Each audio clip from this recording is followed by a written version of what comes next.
Happy May long weekend, everyone. It's been a wild couple of days in Alberta. This week, thanks to Rebecca Schultz and Miles McDougall, I was honored to be invited as a guest in the legislature.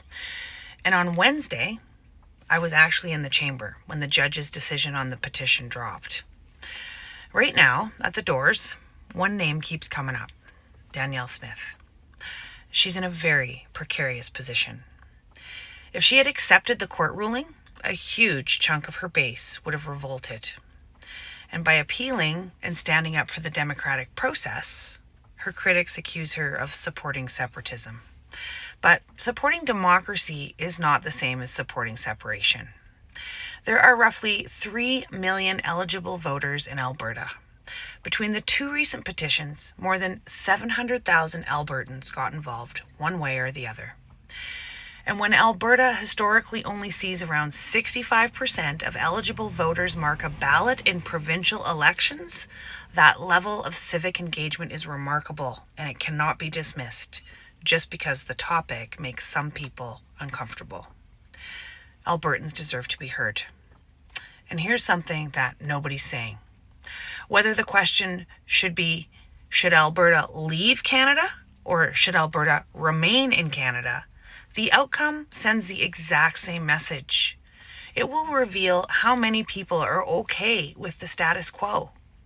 At the doors, a lot of Albertans still don't realize a referendum question on independence isn't just about leaving. It's about leverage. It's about sending Ottawa a loud, unmistakable message about the depth of frustration in this province. The frustration is real, because Albertans have seen blocked projects, investment hesitation, capital exodus, and over a decade of overreach from Liberal governments in Ottawa.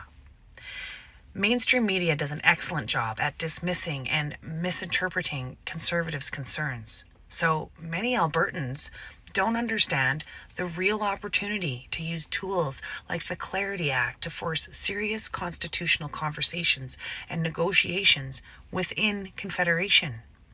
As Canada and the geopolitical landscape change, it's perfectly reasonable to ask whether rules written generations ago still fairly reflect the economic realities and contributions of provinces like Alberta today. Because the truth from the doors is real. A massive number of Albertans feel unheard, frustrated, and deeply dissatisfied with how Ottawa treats us. So the recent pipeline announcement suggests the Carney government may finally understand that Alberta holds real political frustrations. But talk is cheap.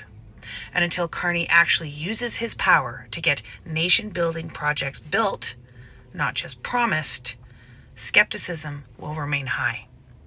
And don't be fooled into believing the Carney government doesn't realize they can't build a massive national electricity expansion strategy while simultaneously trying to phase out the very fossil fuels that will still be required to reliably power that grid.